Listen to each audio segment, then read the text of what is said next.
Servus und ganz herzlich willkommen zu Schlagschuss, dem offiziellen Podcast von NHL.com.de. Heute mit Episode Nummer 47 und einem frisch gebackenen Stanley Cup Champion. Das sind die Carolina Hurricanes. Vorher sage ich aber erstmal Servus an meinen Limemate am Mikrofon. Und das ist Stefan Nussdorf. Grüß dich, Stefan. Gruppi, servus. Stefan, wir schauen heute natürlich intensiv auf dieses Stanley Cup Finale, was ein besonderes war. Da nehmen wir, glaube ich, nicht zu viel vorne weg. Wir wollen diese vielen Geschichten, die es gab, rund um dieses Finale, zumindest ein paar davon erzählen, ein bisschen hinter die Kulissen blicken und natürlich schauen auf die beiden Teams, auf die Carolina Hurricanes und auf die Vegas Golden Knights. Dann steht ja der NHL-Draft 2026 kurz bevor. Da schauen wir mal ganz kurz drauf und last but not least, wie immer, die allseits beliebten 6 Schlagschüsse zur aktuellen Lage in der Liga. Stefan, wir haben einen Stanley Cup Champion 2026 und das sind die Carolina Hurricanes. Sie haben sich in 6 Spielen durchgesetzt, also mit 4:2 Siegen gegen Vegas. Für dich ein verdienter Stanley Cup Champion? Absolut, absolut. Ich meine, wir haben ja in den Wochen davor darüber gesprochen, dass ich mit Carolina wenig anfangen kann. Aber jetzt, hat damit überhaupt nichts zu tun. Ein absolut verdienter Stanley Cup Sieger, wenn man sich diese Playoffs jetzt anschaut, wenn man sich ihre Vergangenheit der letzten 8 Jahre anschaut, wenn man einfach sieht, wie darauf hingearbeitet worden ist, zu diesem Erfolg zu kommen, musst du sagen, hat Carolina einfach alles richtig gemacht. Die haben 3 Spiele verloren in diesen Playoffs. Das ist eine unglaubliche Zahl. Sie haben gezeigt, dass sie in diesem Finale mit Rückschlägen umgehen können, mit der Verletzung von Freddie Anderson. Brandon Bussi kommt rein und macht einfach weiter so. Also wenn dein Torwart, dein erster Torwart, glaube ich, 12-1 in 13 Spielen ist und dann ausfällt und du trotzdem einfach so weitermachst, als wäre nichts passiert, ist das ein Zeichen für eine Mannschaft, die einfach auf allerhöchstem Level funktioniert. Und Hut ab für einen absolut verdienten Stanley Cup Champion Carolina.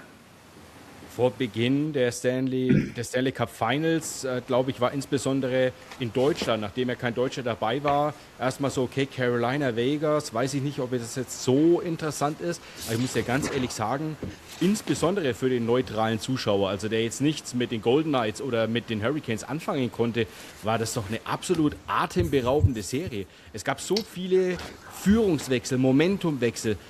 Für dich, Stefan, die unvorhersehbarste Serie aller Zeiten? Also die ersten 4 Spiele. Die ersten 4 Spiele dieser Serie waren, weiß auch nicht, die waren irgendwie untypisch, extrem untypisch für beide Mannschaften. Ich meine, Carolina ist eine Mannschaft, die bekannt ist für ihre Disziplin, ihre Struktur, ihr Defensivverhalten, die Art und Weise, wie sie Mannschaften kaum Schüsse geben, wie sie dominant in der defensiven Zone spielen, in der offensiven Zone. Und die ersten 4 Spiele waren ja, wie wir immer so schön sagen, das war ja See-Eishockey. Wer das letzte Tor schießt, gewinnt. Unfassbar schön zum Anschauen für alle Zuschauer, für alle Fans. Ich garantiere dir, die 2 Trainer sind durchgedreht in ihrer Trainerkabine, weil das einfach nicht die Art Eishockey ist, die du in solchen Situationen sehen willst von deiner Mannschaft. Ich meine, wir reden hier über Las Vegas, hat 4-0 geführt, hat 4 Tore hergegeben, 3 davon in 39 Sekunden. Da drehst du als Trainer durch. Aber zum Anschauen für den Fan, vom Unterhaltungswert her, vor allem die ersten 4 Spiele, unglaublich gut, spannend, sehenswert. Und dann die letzten 2 Spiele waren dann eigentlich so, muss ich ehrlich zugeben, wie ich die komplette Serie erwartet habe. Ein enges, defensives Eishockey mit unglaublich viel Struktur, unglaublich intensiv geführten Zweikämpfen, wenig Fehlern, wenig Schüssen aufs Tor auf beiden Seiten und dann einfach eine Mannschaft mit Carolina, die so gespielt hat in den letzten 2 Spielen, wie du sie die komplette Saison davor gesehen hast. Und ja, also ich fand es ein extrem unterhaltsames Finale, hat unglaublich viel Spaß gemacht, war eishockeytechnisch jetzt für die Fachleute, sage ich mal, schon, waren es 2 verschiedene Serien fast schon in dem Sinne, aber nochmal, also hat brutal viel Spaß gemacht zum Zuschauen. Aber wie kann das passieren? Also, dass du, wie gesagt, in einem Drittel 4-0 in Führung gehst. Darunter übrigens mit Mitch Marner den schnellsten Hattrick in der Geschichte des Stanley Cup Finals. Und im nächsten Drittel steht es plötzlich 4-4. Und das ist ja nur beispielhaft für das, was in den Spielen davor ja auch war. Du hattest ja 2-0-Führungen, 3-1-Führungen und das hat sich innerhalb von Minuten komplett gewendet. Also wie kann sowas passieren und was macht dieses viel zitierte Momentum mit einem Spieler auf dem Eis? Kannst du das irgendwie ein bisschen greifbar machen für uns? Momentum ist für mich so ein bisschen eines der am überbenutztesten und überbewertetsten Worte überhaupt im Eishockey, weil es bedeutet nichts. Dafür sind inzwischen die Spiele aufgrund meiner Meinung nach, das ist jetzt eine persönliche Meinung, aufgrund meiner Meinung nach der Fähigkeiten der Spieler heutzutage von Reihe 1 bis 4 ist ja, ich meine, wenn du früher 2-0 geführt hast, dann war das fast schon gegessen. 2-0, 3-0 sowieso, oder da ist nichts mehr passiert, das hast du im Griff gehabt, dass du dir keine Gedanken machen mehr müssen, du hast dich immer nur um eine oder zwei Reihen kümmern müssen und den Rest, die haben keine Tore gemacht, da hast du dir keine Gedanken drüber gemacht. Wenn jetzt früher ich aufs Eis gekommen bin, hat sich keiner Sorgen darüber gemacht, dass er jetzt eine Führung hergeben muss oder so, sondern da ging es darum, Zeit totzuschlagen. Und heutzutage kann jeder Tore machen, jeder kann offensive Akzente setzen, jeder kann gefährlich sein und Spieler sind heutzutage einfach viel, viel offener und nicht nur die Spieler, die Trainer auch, obwohl ich garantiere, dass es ihnen nicht gefällt, alle sind viel, viel mehr bereit, Risiken einzugehen. Die Zeiten davon zu sagen, wenn du die Scheibe an einem bestimmten Platz auf dem Eis gibst, da gibt es nur eine Option über die Bande und raus. Wir hatten früher für Trainer gespielt, die nannten das den One and Done. Wenn du einmal an der Wand, an den Hashmarks im eigenen Drittel die Scheibe bekommen hast und hast sie nicht aus dem Drittel bekommen, dann hast du nicht mehr gespielt, dann war dein Spiel vorbei, dann bist du auf der Bank gesessen und hast geguckt. Heutzutage die Jungs, die probieren alles, die machen. Ich meine, die müssen auf der anderen Seite auch, weil du sonst halt überhaupt keine Offensive kreierst. Aber dadurch ist die Risikobereitschaft bei den Mannschaften, auch bei den Trainern, bei allen so viel größer geworden, dass diese Dinge halt passieren. Dann kommst du einfach mal in so einen Lauf und machst 3 Tore in 4 Minuten oder so, weil du sagst so. Und dadurch kommen solche Spiele zustande. Und es ist einfach deshalb auch, ich meine, finde ich jetzt für die Zuschauer, wird es so viel interessanter, weil so viel mehr passiert, weil wie gesagt, nochmal, bei einer 3-0-Führung im zweiten Drittel sagt keiner, das Spiel ist vorbei, sondern da kann ja alles Mögliche noch passieren. Die Zeiten haben sich demhingehend geändert, für Fans, für Zuschauer, für allem ins Positive hin. Für Leute wie mich, die haben dann keine Haare mehr am Kopf, weil sie durchdrehen, weil sie sagen, so kann man kein Eishockey spielen. Aber so ist es halt nun mal heutzutage. So wird heutzutage Eishockey gespielt. Die Risikobereitschaft der Spieler und der Trainer ist immens gewachsen und dadurch passiert einfach viel, viel mehr Offensive, viel mehr Fehler passieren, die aber verzeiht werden. Früher sind die Fehler auch passiert, sie sind dann nicht verzeiht worden und ist verziehen worden und dann und heutzutage, ja gut, dann okay, gut, lern draus, probier was anderes, wird man schon sehen, aber diese, wie gesagt, um Offensive zu kreieren, darfst du heutzutage mehr Risiko eingehen und das ist okay so, das macht Spaß. Ja, hat jedem Fan Spaß gemacht. Wie gesagt, ich bin allen voran ja auch erstmal Eishockey-Fan und ich sag's dir vor Ort, es war wirklich was los, auch auf den Pressetribünen. Du hast ja normalerweise die Regel, du darfst nicht jubeln, eigentlich keinerlei Emotionen zeigen. Du sitzt da und schaust dir das Spiel an, machst deine Arbeit, gehst nach Hause. Aber ich sag dir eins, insbesondere bei diesem Spiel mit diesen 4-0 und 4-4 und dann in die Overtime, die Leute waren, also die Journalisten waren gestanden. Also wir haben gejubelt ist vielleicht ein bisschen hart, aber halt Ausdrücke des Entsetzens, wenn du so möchtest, losgelassen und jeder hat dich angeschaut mit solchen Augen und weit aufgerissenem Mund und am Ende, man hat sich abgeklatscht. Also es war so einfach, weil du diesen Sport gefeiert hast. Andererseits war es ein Albtraum für den Journalisten. Ich sag's dir ehrlich, ich habe den Spielbericht geschrieben. Ich war nach 2 Dritteln eigentlich fertig mit dem Bericht. Ich hatte meine Überschrift, Mitch Marner mit Hattrick zum Held in Spiel 3. Alles fertig geschrieben und ich musste, glaube ich, allein diesen Text im Laufe des Spiels 8-mal komplett neu strukturieren, weil einfach sich alles gedreht hat. Also komplett irre.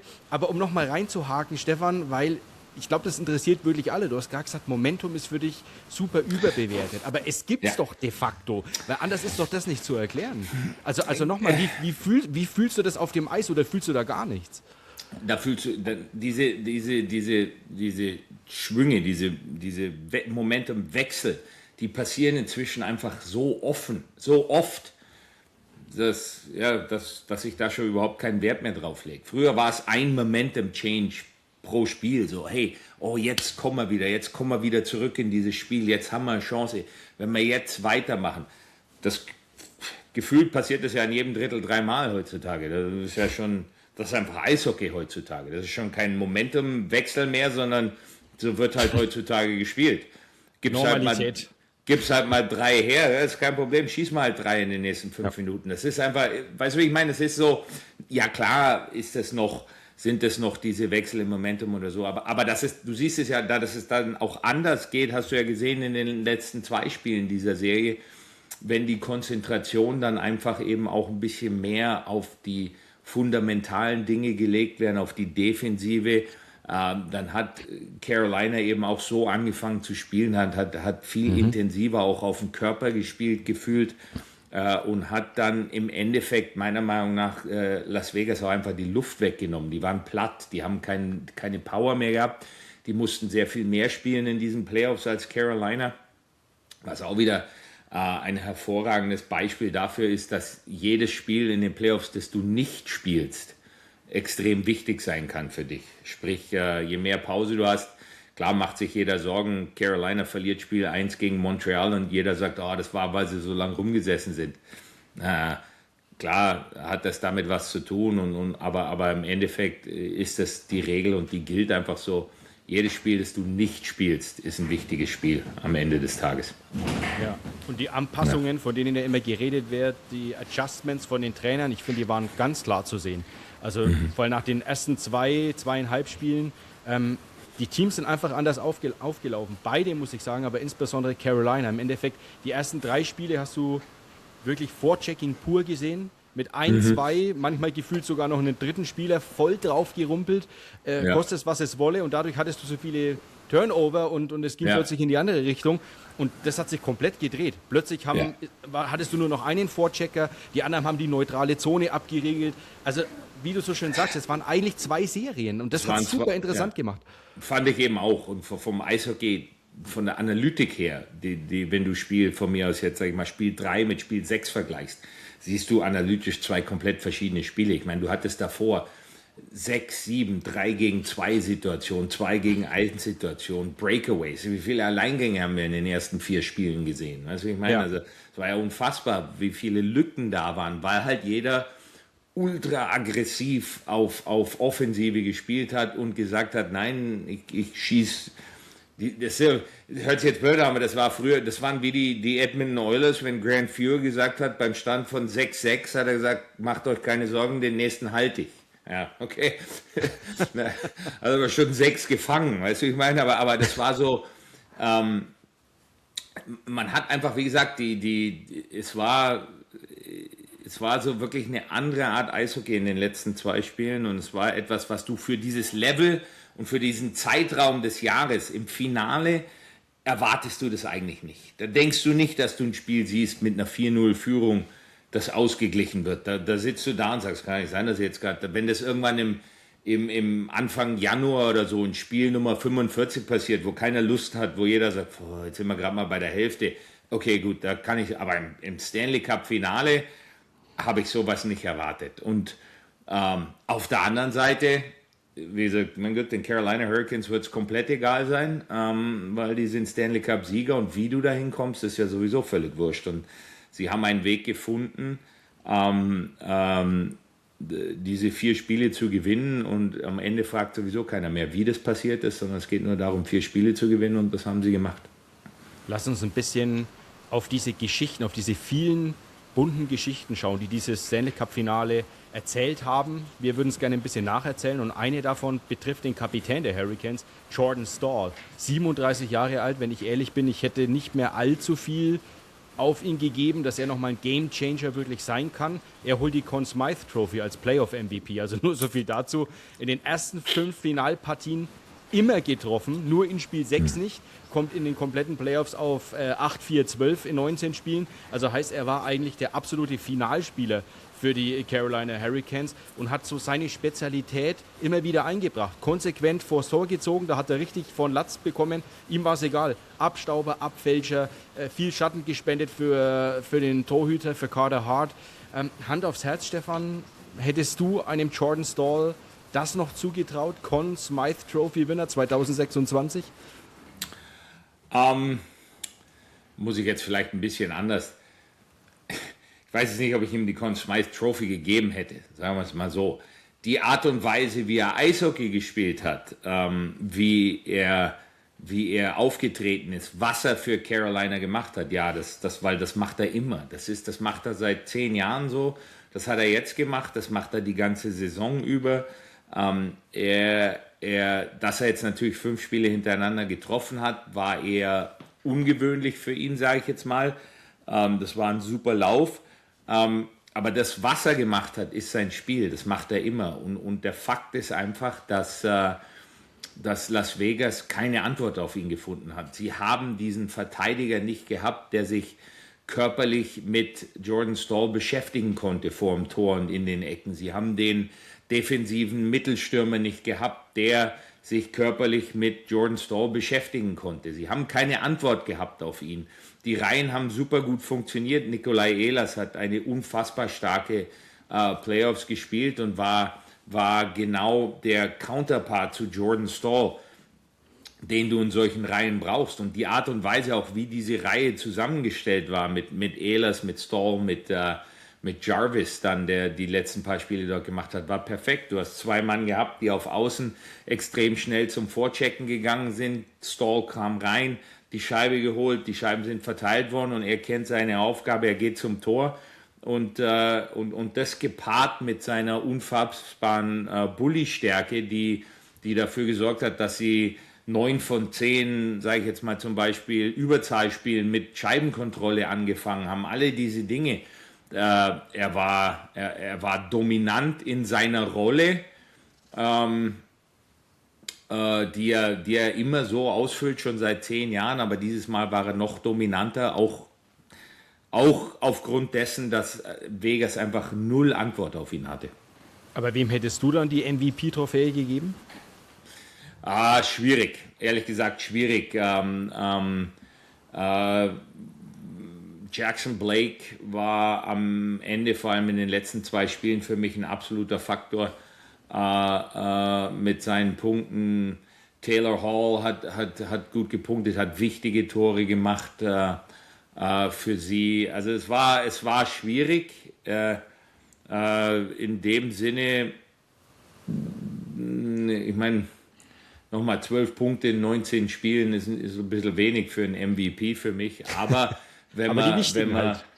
ja, die wichtigen, aber wenn man dann wirklich auch Unterzahl-Bullies, Überzahl-Bullies, wenn man alle diese Dinge nimmt und auch den Fakt, dass er halt einfach, er verkörpert so ein bisschen die Art und Weise, wie Carolina Hockey spielt, über Arbeit, über alle diese Dinge, dann es ist schon okay. Wie gesagt nochmal, ich glaube, es gab da mehrere Kandidaten. Ich bin ganz offen, auch Herr Mitch Marner war am Ende des Tages für mich noch ein Kandidat, obwohl sie verloren haben. Ich meine, er hat immerhin 29 Punkte gemacht in den Playoffs. Also es gab niemanden, der hätte es viele verschiedene Leute nehmen können. Es gab keinen für mich, der sich wirklich zu 100% herauskristallisiert hat. Ich meine, jetzt sind wir da mal ganz ehrlich, Freddie Anderson hat 13 Spiele gemacht in den Playoffs, war 12-1. Klar hat er die letzten 2 Spiele nicht gemacht oder 3, ist deshalb kein Faktor für die MVP-Trophy, aber als Torwart in 13 Spielen 12 zu gewinnen, 1 zu verlieren in den Playoffs, ja, ich weiß nicht, wie oft es das schon gegeben hat. Also waren viele, viele Spieler dabei, die diesen Playoffs ihren Stempel aufgedrückt haben und Jordan Staal hat diese Trophäe mit Sicherheit verdient. Ja. Aber es gab Alternativen, sage ich jetzt mal. Es war jetzt nicht, oh ja klar, Jordan Staal, kein Thema. Also jedenfalls nicht für mich. Ja, bei Anderson ist es vielleicht auch die Performance im Stanley Cup Finale selbst, weil da war seine Fangquote auch deutlich unter 90%. Ja. Vielleicht hat es ihn das tatsächlich gekostet, was sonst, ja, hätte er gute Chancen gehabt. Taylor Hall hast du auch schon angesprochen. Für mich ist auch so ein bisschen Sinnbild dieser Identität bei den Hurricanes. Also wir blicken ein bisschen zurück. Er war mal ein First Overall Pick 2010 von den Edmonton Oilers.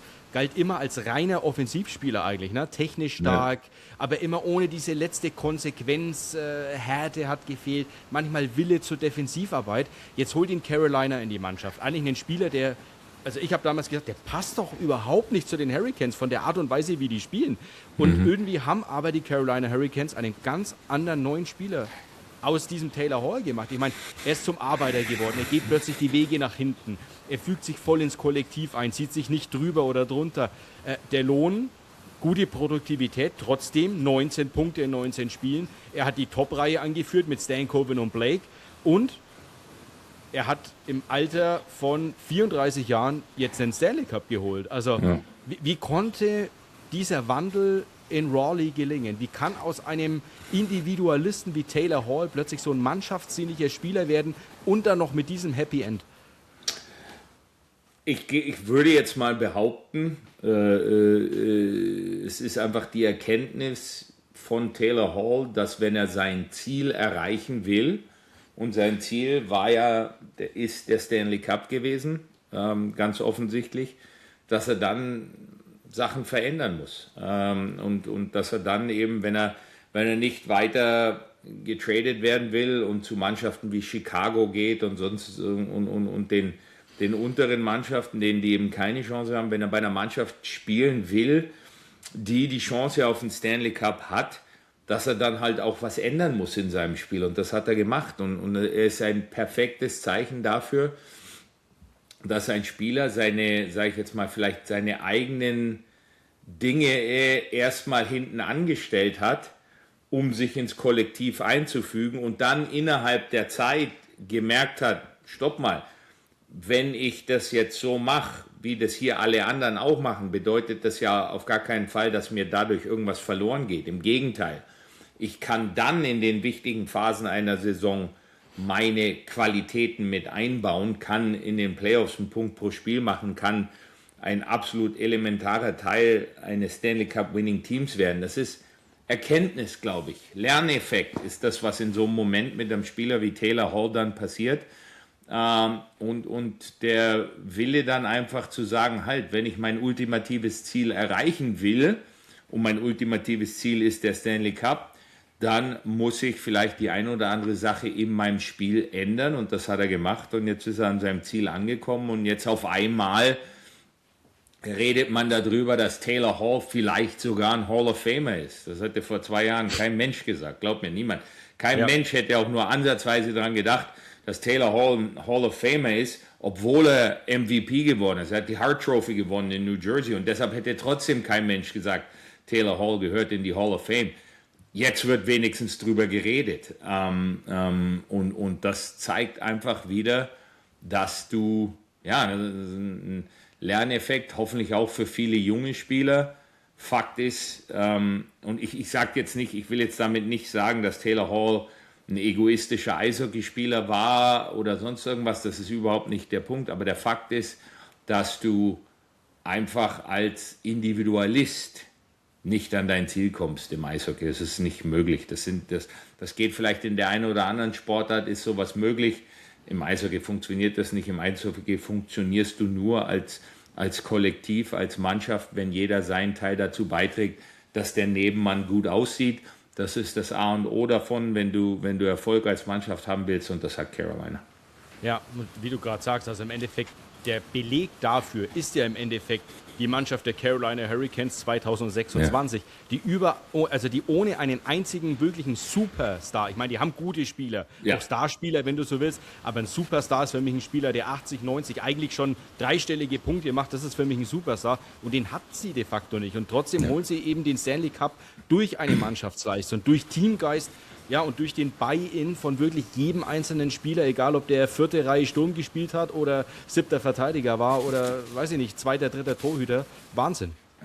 Um das jetzt vielleicht für den Eishockey-Fan, der uns vielleicht erst zum 2. oder 3. Mal zuhört, sie sind einfach im Endeffekt das komplette Gegenteil zu Edmonton, um ganz ehrlich zu sein. Die Edmonton Oilers haben 2 der 3 besten Spieler der Welt in ihrer Mannschaft. Haben auch andere gute Spieler. Zach Harmon, 50 Tore, Nugent Hopkins, 80, 90 Punkte, Bouchard, das ist alles okay, aber der Rest ist halt nicht so gut, wie er bei den Carolina Hurricanes ist. Und die Carolina Hurricanes haben den Stanley Cup gewonnen, nicht weil sie die besten Spieler haben, sondern weil sie mit Abstand die beste Mannschaft waren. Und das hast du im Endeffekt dann auch gesehen. Und das war der große Unterschied zu allen anderen. Und das ist auch das, worauf jetzt Mannschaften meiner Meinung nach, wie zum Beispiel eben die Edmonton Oilers und auch Colorado Avalanche und so, das sind die Dinge, die du sehen musst. Was ist wichtiger, ein gutes Kollektiv oder die besten Einzelspieler? Sicherlich der Knackpunkt im Stanley Cup-Finale war ja dieser Torwartwechsel von Carolina. Und für mich auch eins der schönen Geschichten in diesem Finale.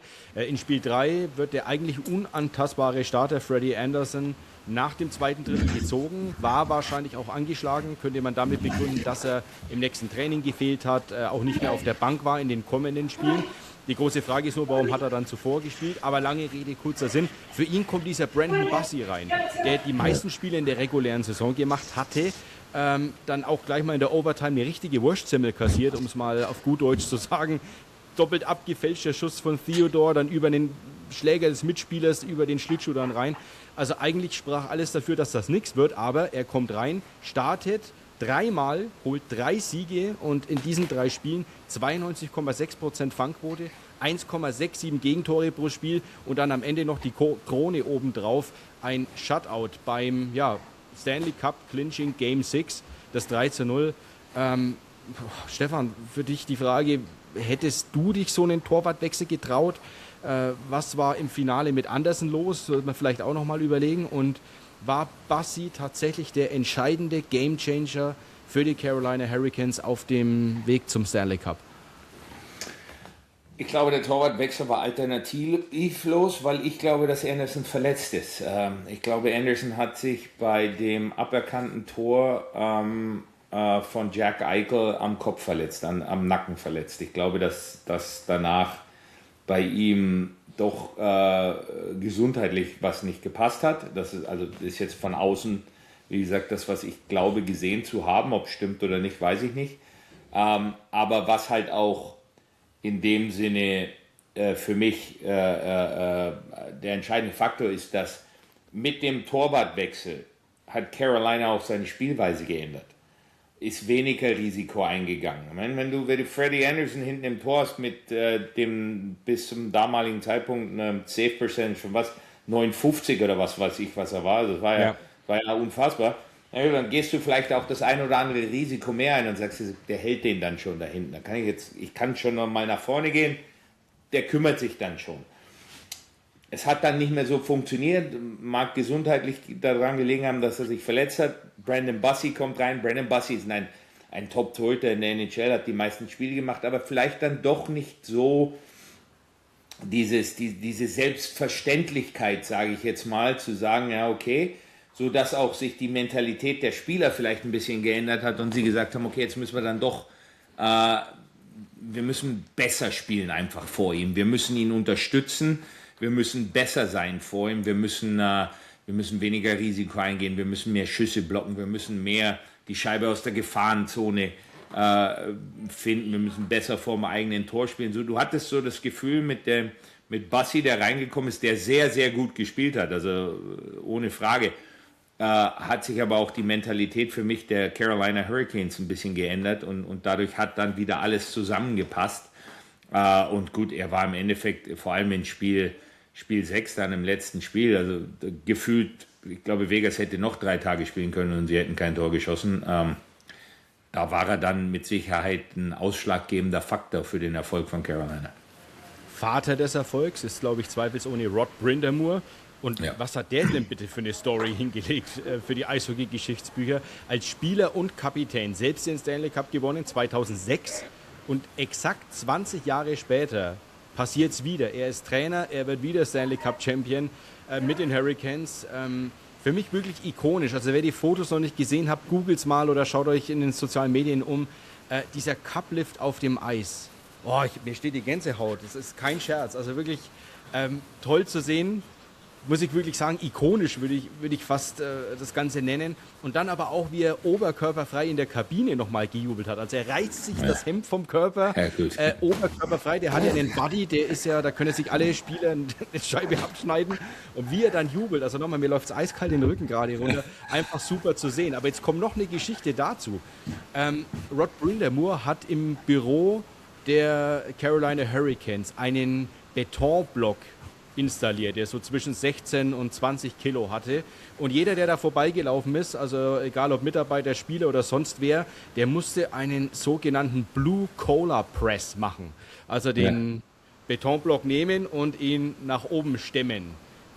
Jetzt kommt natürlich raus, Rod Brind'Amour hat damit klammheimlich und unterbewusst seine Spieler das ganze Jahr trainieren lassen, wie es sich anfühlt, das Gewicht des Stanley Cups hochzuheben. Also sagt das nicht, Stefan, alles aus über einen der besten Trainer dieser Welt? Also mal ganz abgesehen davon, wenn ich so aussehen würde mit 55, würde ich auch mein Hemd ausziehen.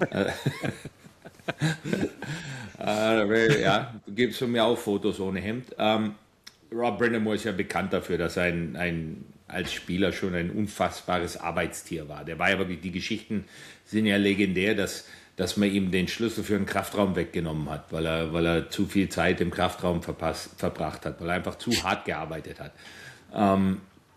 Und es ist ja jetzt noch so, dass er wahrscheinlich derjenige ist, der in dieser Organisation, der am härtesten an seinem Körper arbeitet. Und es ist natürlich ansteckend, sowas. Wenn du siehst, dass selbst dein Trainer so viel arbeitet und so viel tut und so viel investiert auch, dann ist es schwer, selber nicht zu investieren. Und ich glaube, ganz besonders bei Ihnen siehst du halt auch, er ist mehr dieser moderne Trainer heutzutage. Das Wichtigste sind die zwischenmenschlichen Beziehungen zwischen ihm und den Spielern. Ich meine, die Carolina Hurricanes gewinnen den Stanley Cup und Sebastian Aho dreht sich um und gibt als allererstes seinem Trainer eine Umarmung, statt aufs Eis zu rennen.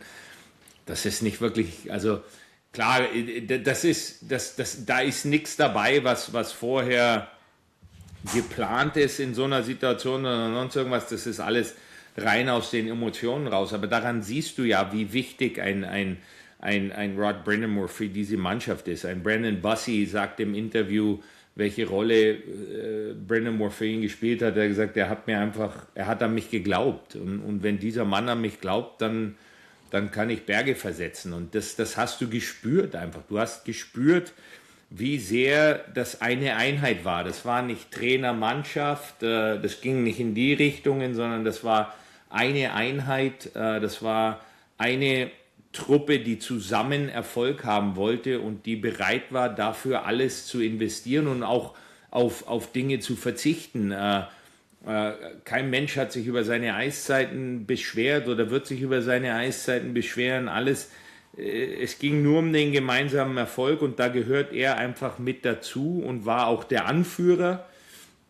Hat niemals irgendjemanden oder gibt niemals jemandem das Gefühl, dass er größer ist als der Spieler selber oder das Produkt selber, sondern das ist alles eine Zusammenarbeit und die ist, das ist nicht immer, das funktioniert nicht immer und das ist auch nicht immer das, was eine Mannschaft braucht. Manchmal braucht eine Mannschaft einen der komplett die Kontrolle übernimmt und alles, aber in diesem Fall funktioniert es einfach. Es ist die Mannschaft an sich selber, der Charakter der Truppe, der Charakter des Trainers passt einfach perfekt zusammen und wer auch immer, ein Eric Talski, der das Ganze zusammengebaut hat, hat das so erkannt und hat die richtigen Leute an einem Platz zusammengeführt und deshalb hat es funktioniert. Über Eric Talski müssen wir auch mal ein Wort verlieren. Auf die Gefahr hin, dass ich jetzt so ein bisschen zum Märchenonkel verkomme, Stefan, aber seine Geschichte muss auch mal erzählt werden, denn die ist total außergewöhnlich. Also Eric Talski, GM der Carolina Hurricanes, hat eigentlich die meiste Zeit seines Lebens überhaupt nichts mit Eishockey zu tun gehabt. Er hat einen Bachelor in Chemie und Physik gemacht in Harvard, also hoch studiert kann man sagen. Später in Kalifornien auch noch einen Doktortitel draufgesetzt in Chemie. Danach arbeitet er einfach mal 12 Jahre in der Hightech-Branche, in der Nanotechnologie. Also wir reden hier eigentlich und das meine ich so positiv, wie man es nur meinen kann, von einem absoluten Nerd. Der könnte auch eine Hauptrolle in der Big Bang Theory spielen. Irgendwann fängt er an, Eishockey-Blogs zu schreiben.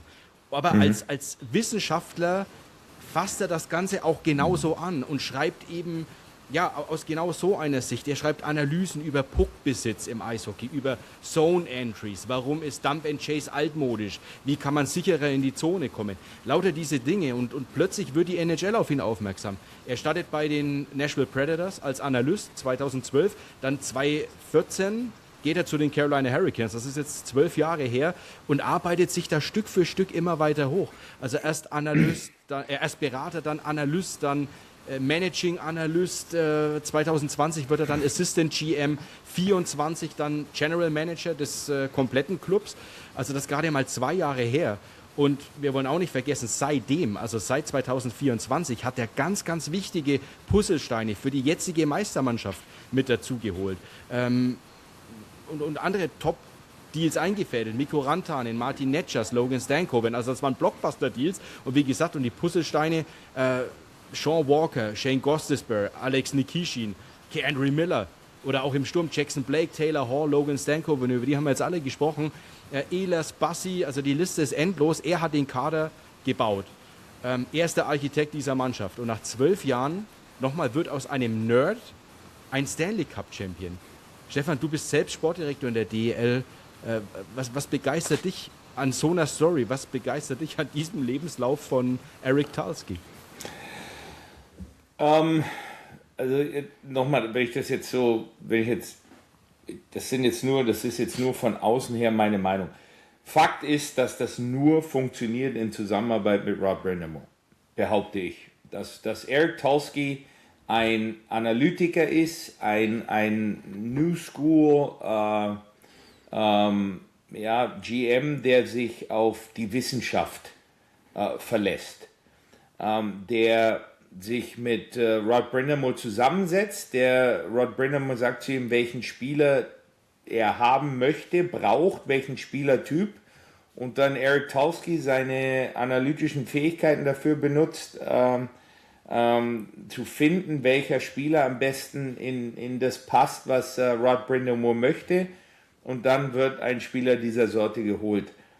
Ich behaupte jetzt einfach mal, und das ist eine Behauptung, und das ist auch nur so, was ich jetzt denke, Eric Talski funktioniert nicht ohne Rod Brind'Amour, weil du brauchst, und das vielleicht bin ich jetzt wieder zu altmodisch, aber rein analytisch eine Mannschaft zusammenzubauen, ohne jetzt wirklich diesen Hockey-Background auch zu haben und zu wissen, was da mehr alles dazugehört innerhalb einer Kabine und alle diese Dinge, die da halt auch ein wichtiger Bestandteil von so einer Mannschaft sind. Dieses Moneyball, wie es im Baseball gibt, den Film kennt, glaube ich, jeder mit Brad Pitt, wo halt die Mannschaft rein auf Analytik zusammengestellt wird. Ich behaupte, so weit sind wir im Eishockey noch nicht, und ich behaupte, so weit werden wir im Eishockey auch nie sein. Dafür gibt es zu viele unvorhergesehene Dinge während eines Eishockeyspiels, die auch analytisch nicht zu erklären sind. Ich kann unfassbar viel erklären mit Analytik. Du kennst es, wir machen das bei uns, Eishockey, ich kriege so einen Stapel von jedem Spiel. Ich kann aber auch, behaupte ich jetzt, mit dem Stapel an Informationen, die ich bekomme, kann ich jeden Spieler, der in diesem Spiel mitgespielt hat, zum besten Spieler des Spiels machen und zum schlechtesten Spieler des Spiels machen. Was einfach unfassbar viel Information ist. Und viel von dieser Information ist für mich komplett unbrauchbar. Aber sie ist da und das ist okay. Und wenn du jemanden hast wie Eric Talski, der wirklich so hyperintelligent ist und genau weiß, wie er damit umzugehen hat und wie er was zu benutzen hat, gepaart mit dem Eishockey-Sachverstand und den Emotionen und dem Ganzen, was Rod Brind'Amour mit dazu bringt, dann hast du die perfekte Symbiose. Ich behaupte, ein Eric Talski alleine funktioniert nicht. So weit sind wir im Eishockey, meiner Meinung nach nicht, was Analytik angeht. So weit werden wir, glaube ich, auch nie sein. Baseball ist anders. Im Eishockey, das Spiel an sich ist so schnell, da passieren während eines Wechsels so viele unvorhersehbare Dinge, die ich auch mit Analytik nicht erklären kann. Ja, wie kann ich mit Analytik erklären, dass einer 14 Sekunden vor Schluss bereit ist, sich mit dem Gesicht voran in einen Schuss zu schmeißen, um einen Sieg sicherzustellen? Das finde ich in keiner analytischen Statistik. Den Spieler muss ich finden, weil ich ihm jahrelang zugeschaut habe, weil ich weiß, wie er tickt, was er für Emotionen mitbringt, was er will, alle diese Dinge.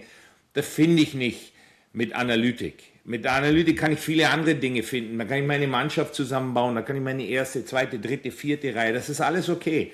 Und es ist unglaublich wichtig und deshalb brauchen wir auch nicht reden. Deshalb wird es ja auch in der NHL immer präsenter und immer wichtiger und immer mehr Mannschaften heuern Spezialisten an für genau diese Dinge.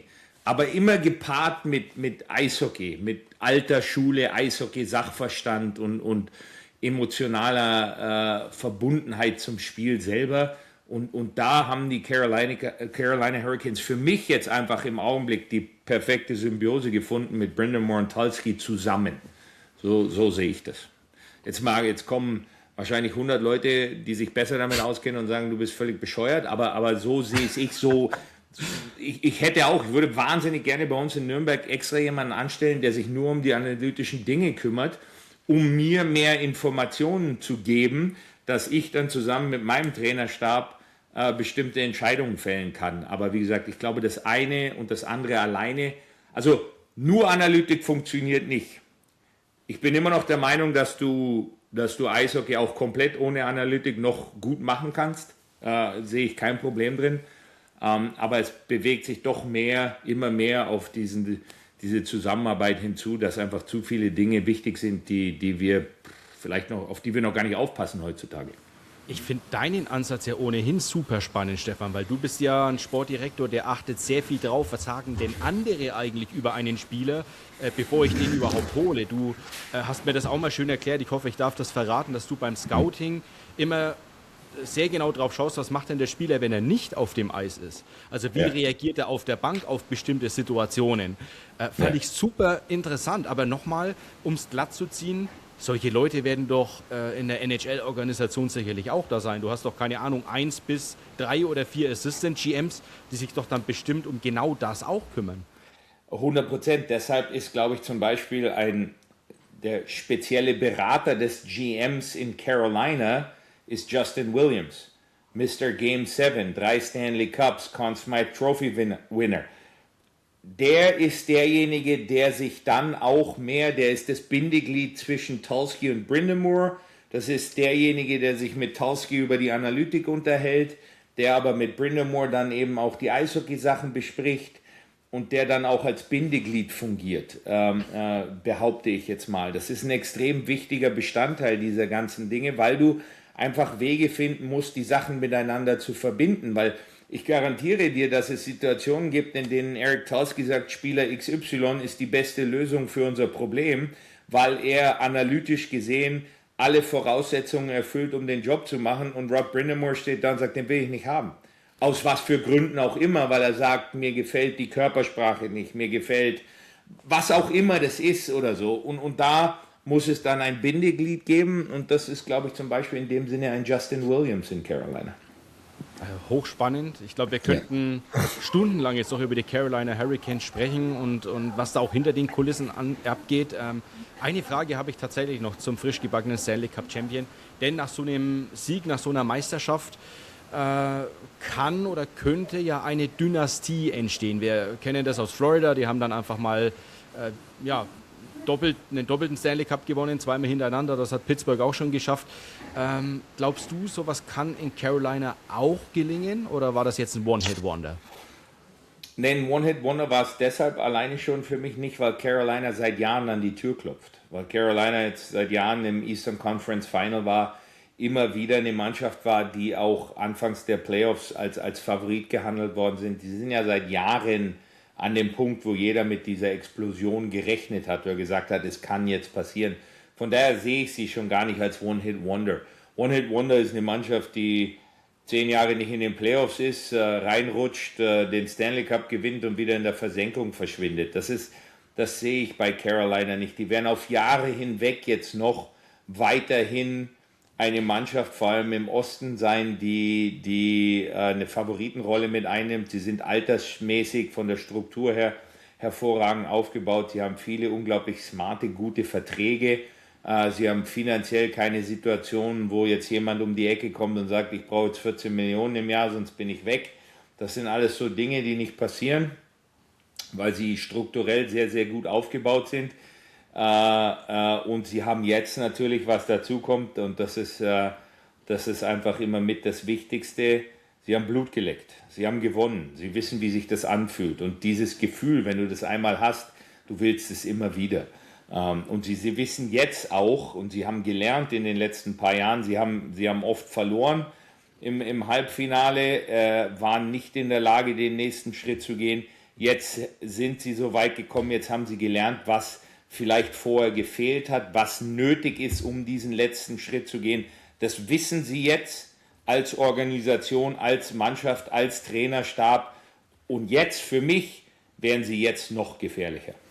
Ja, bin ich gespannt, wie das Eastern Conference Final nächstes Jahr ausschaut. Ich glaube auch, dass die Florida Panthers rebounden werden. Also warum nicht Hurricanes Panthers? Also kann ich mir durchaus vorstellen, schon mal als Tipp. Wobei, Stefan, wir sollten keine Tipps mehr abgeben. Aber vergiss Montreal nicht. Richtig, ja. Vergiss Montreal nicht. Aber tippen sollen wir zwei wirklich nicht mehr, weil... Deswegen lassen wir es lieber. Und wie gesagt, die Vorschau auf die neue Saison gibt es dann natürlich vor der Saison 26, 27. Da haben wir dann noch ein bisschen Zeit, uns Gedanken drüber zu machen, Stefan, bevor wir wieder einen Tipp abgeben. Wir müssen noch ganz kurz über den Vize-Champion sprechen, auch wenn sich das sicherlich nicht wie eine Vizemeisterschaft für sie anfühlt. Das sind die Vegas Golden Knights. Warum hat es nicht geklappt, ist eigentlich die Standardfrage. Der Fächer ist dann doch recht breit. Special Teams, Disziplin, Defensive. Aus deiner Sicht, Stefan, woran hat es gelegen? Am Ende war eine Mannschaft besser. Daran hat es gelegen. Ich glaube nicht, dass man die Vegas Golden Knights jetzt ins Detail analysieren muss und sagen muss, der Teil hat nicht funktioniert, das hat nicht... Carolina war einfach besser, fertig aus. Und das passiert und das ist so. Und im Sport am Ende von so einer Saison gibt es 31 Mannschaften, die festgestellt haben, dass einer besser ist als sie. Und das war dieses Jahr Carolina. Und ich glaube nicht, dass Las Vegas jetzt tief in die Analyse gehen muss, um zu sagen, oh nee, was müssen wir hier alles verändern. Klar gibt es Baustellen, kein Thema. Ich glaube, sie brauchen mehr Scoring Depth. Die Verletzung von William Karlsson hat sie schwer getroffen. Ich glaube, das ist etwas, und wenn man sich die Vergangenheit von William Karlsson anschaut, ist es mit Sicherheit etwas, worüber man sprechen muss. Er ist verletzungsanfällig, er hat sehr, sehr viel gefehlt in den letzten paar Jahren. Wie wichtig seine Rolle und er als Spieler für die Mannschaft ist, hast du gesehen, als er gekommen ist. Das war ein Aufschwung. Und du hast gesehen, wie schwer es sie getroffen hat, als er weg war. Fakt ist, sie haben keinen zweite Reihe Mittelstürmer gehabt. Es musste ein Brett Howden in die Mitte, es musste ein Mitch Marner in die Mitte, alles Positionen, die nicht natürlich sind für diese Jungs. Da kann man mit Sicherheit ansetzen. Ich behaupte immer noch, dass Carter Hart nicht unbedingt die Antwort ist als Nummer 1 im Tor. Er hat hervorragende Playoffs gespielt. Er ist ins Stanley Cup Finale gekommen, also das ist jetzt Weinen auf sehr, sehr hohem Niveau. Aber wie soll ich das sagen? Carolina tauscht im Finale den Torwart aus, vielleicht natürlich aufgrund meiner Meinung nach von der Anderson-Verletzung, aber sie machen ganz normal weiter. Carter Hart hat in 4 Spielen, in jedem Spiel Minimum 4 Tore hergegeben und du hast mit Aiden Hill einen Stanley Cup Winning Goaltender auf der Bank sitzen und John Tortorella hat nicht einmal auch nur ansatzweise dran gedacht. Carter Hart hat jedes einzelne Spiel der Vegas Golden Knights in den Playoffs gemacht. Ja. Und jetzt müssen wir wirklich dran denken, also das wäre jetzt eine interessante Aufgabe für den einen oder anderen, vielleicht hätten wir es im Vorlauf machen müssen, aber ich kann mich nicht daran erinnern, wann das letzte Mal eine Mannschaft mit einem Torwart komplett durchgelaufen ist. Ich weiß nicht, ob Bobrovsky jedes Spiel gemacht hat für Florida in den letzten paar Jahren in den Playoffs.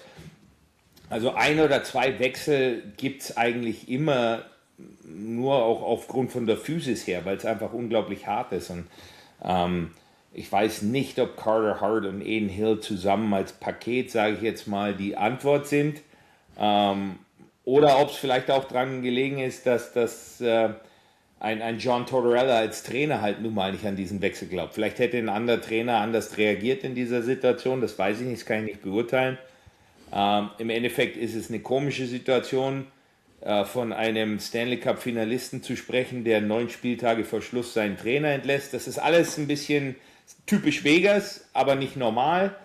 Von daher glaube ich, braucht man sich um Vegas keine großen Gedanken machen. Wahrscheinlich kommt diesen Sommer wieder irgendein Knall, mit dem keiner von uns gerechnet hat, den man nicht gesehen hat. Aber im Endeffekt, am Ende des Jahres werden sie immer eine wichtige Rolle spielen, weil sie eine gute Mannschaft sind. Und wie sie da hinkommen, haben sie jetzt oft genug gezeigt, dass es sie einen feuchten Furz interessiert, was die Leute darüber denken. Und sie werden genauso weiterarbeiten und ihr Ding machen. Und da geht es John Tortorella nicht anders. Auf die Frage nach dem Torhüter hat er einfach abkanzelnd, kurz und bündig geantwortet. Das ist die wahrscheinlich dümmste Frage, die er je gehört hat. Ich muss aber dagegen halten, Carter Hart, 6 Finalspiele, 2 Siege, 3,45 Goals against im Schnitt und 86,3% Fangquote. Also so holst du keinen Stanley Cup. Es tut mir leid. Ist zu schlecht, um Stanley Cup-Sieger zu werden. Das brauchen wir überhaupt nicht diskutieren. Rein analytisch gesehen, völliger Blödsinn zu sagen, das ist die dümmste Frage überhaupt, weil jeder normal zu der sagt, ja gut, aber mit 86% gewinnst du keine Serie. Und siehst du ja, haben sie ja auch nicht. Die Frage ist völlig gerechtfertigt in dem Moment. Aber sie zeigt natürlich auch John Tortorella, ich glaube, da haben wir in der Vergangenheit auch drüber gesprochen, John Tortorella ist einfach jemand, der mit dieser Antwort alleine schon Druck wegnimmt von Carter Hart. Der lässt mit dieser Antwort alleine kümmert sich schon keiner mehr um Carter Hart, sondern jeder sagt, was ist ein Tortorella wieder über die Leber gelaufen? Schau, wie böse der wieder ist. Das macht er einfach nur aus dem Grund, weil er will, dass du Carter Hart alleine lässt, in Ruhe lässt. Und so funktioniert er. Und das wissen wir jetzt auch inzwischen schon seit 25 Jahren, weil so ist er halt. Ja, aber das kann er ja wirklich besser als kaum ein anderer in der Liga. Hat er ja auch beim Stanley Cup Finale wiedergebracht. Ja. Also wir hatten so viele Situationen, dann wie willst du jetzt aufstellen, nachdem Carlson verletzt war? Ja, ich bin gerade aufgestanden, ich habe mir da noch keine Gedanken drüber gemacht und das war, glaube ich, 12 Uhr, 13 Uhr nachmittags im Flugzeug. Also das heißt, da passt gar nichts. Oder hast du gesehen, wie sein Mikrofon abgestürzt ist und dann muss jemand kommen, um das zu richten und er hätte ihn fast den Kopf abgebissen. Also Tortorella ist Tortorella. Oder er lässt seine Klamotten in Carolina, weil er wieder zurückkommt. Das ist eigentlich auch eine Show, man muss es ehrlich sagen. Natürlich. Jeder spricht über John Tortorellas Anzug, der angeblich in Carolina im Hotel hängt.